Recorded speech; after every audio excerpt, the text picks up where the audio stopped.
Welcome to the May edition of What's in Bloom at the Ruth Bancroft Garden. We're filming this today on a rainy day in early May, which is really not typical for us. Usually our rainy season's pretty much over by this time, but we're having some rain today. This is going to be a great year for agaves. Behind me is agave ovatifolia, which I myself planted from seed some years ago, coming into flower. This is a species that does not make any offsets, so this will be the end of the road after it flowers. But it sure is looking pretty spectacular right now, and we've got a lot of agaves coming on. So worth making a trip to the garden this summer and seeing all the agaves in flower if you're in the area and can do so. Each month, we put together a selection of plants that are in bloom in that particular month and make a sheet called What's in Bloom that we give to our garden visitors. So we're going to go through some of those that are on this month's sheet. What's in Bloom at the Ruth Bancroft Garden. The bromeliad family, Bromeliaceae, is a New World family of monocots.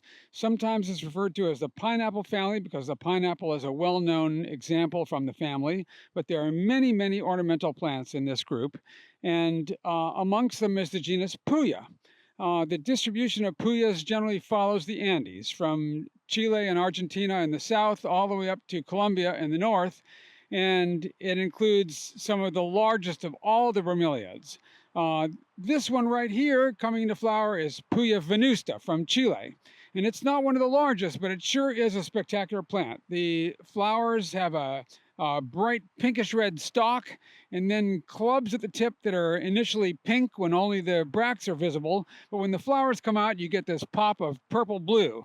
So it's just a really sensational plant. It comes from north central Chile, sort of northwest of Santiago, and makes a spectacular garden plant if you're in a good climate to grow it, which means not too cold in the winter, and it does really well in our winter rainfall California climate. Puya venusta. The Protea family is a wonderful family from the southern hemisphere, with most of the plants we grow coming from either South Africa or from Australia.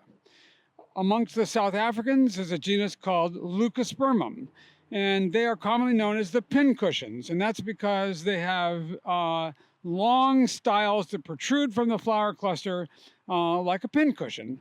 And this one here is Leucospermum reflexum, known as the rocket pincushion.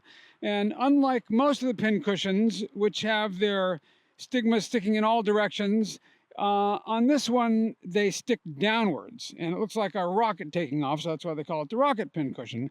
It could be a red or a orangey red or a yellow, depending on the clone, and here is one of the red-orange ones here.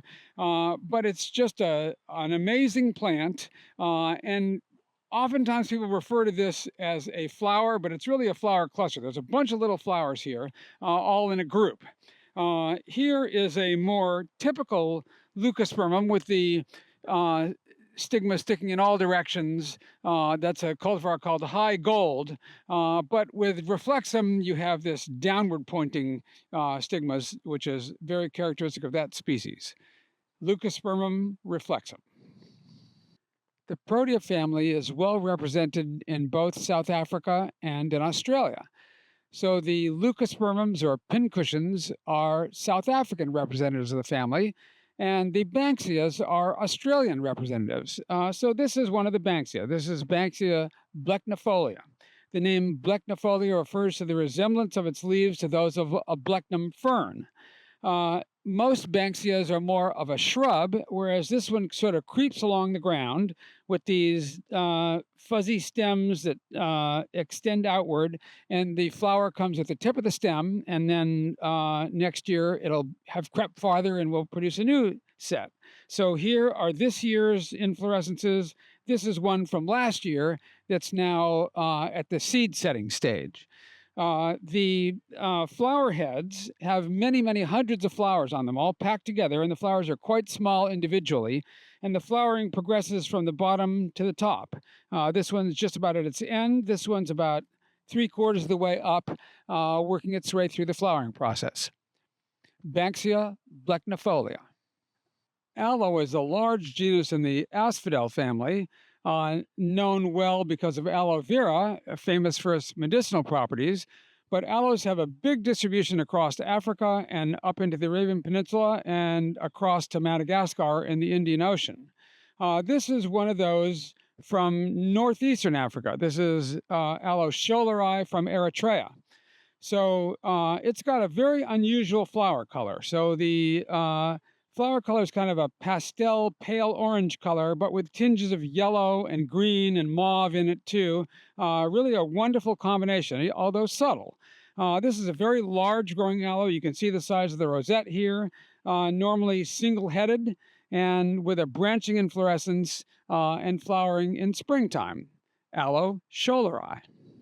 The bromeliad family is a large family from the Americas, and we refer to these as either terrestrial bromeliads or epiphytic bromeliads. Terrestrial if they grow in the ground, like this one, or epiphytic if they grow up in trees, which a lot of them do. So, Dyckia, which this is an example of, is a genus of terrestrial bromeliads, and they come from South America, but from east of the Puyas in southern Brazil and Uruguay and Paraguay and northern Argentina. So this one is a hybrid, and a hybrid made by Bill Baker, who is a friend of mine and of Ruth's. And he really was a game changer when it came to the Dyckias. When Ruth started growing the garden, she liked Dyckias, and she had as many of them as she could find, but there just weren't that many available. And most of those that were available had green leaves. But Bill Baker brought in bromeliads, including Dyckias from Brazil, and he brought in ones with silver leaves and purple leaves and did all kinds of hybridizing and made a wonderful array of them. So now there's a lot more available than there used to be. They all have flowers in the yellow to orange range, sometimes with red sepals. And the flowers are not all that large, but they make a tall stalk with lots of flowers on it. This is one of Bill Baker's hybrids with purplish leaves with a little bit of silveriness to them as well, and nice yellow-orange flowers with red sepals, making a lovely display. It's just starting to bloom now, but you can see there's lots of stalks coming out, and it's really going to be making a show for the next month or so. A Dyckia hybrid from Bill Baker. This is another species of Dyckia, a true species, Dyckia encolyrioides. The name means looking like an encolerium, which is another genus in the bromeliad family. This one has leaves that are quite green, although a little bit silvery on the underside, and then tall stalks with bright orange flowers. And you can see that the inflorescence branches and makes a lovely display with lots of flowers when it gets going in the spring and into the summer. Dyckia encolyrioides. That brings us to the end of our What's in Bloom for May. But we want to make sure that you know that there's all kinds of things available on our website, classes and events that occur here at the garden. So check out our website and participate in any of these things that suits your fancy. And if you're not near enough to come visit the garden, then look at some of the things that we have posted on our website. We have photos on Instagram and on Tumblr. We have a What's in Bloom video each month like this one, and we also have plant highlights. So every month going back for many years we've had plant highlights, and those are all posted on our website, so check it out. The Ruth Bancroft Garden.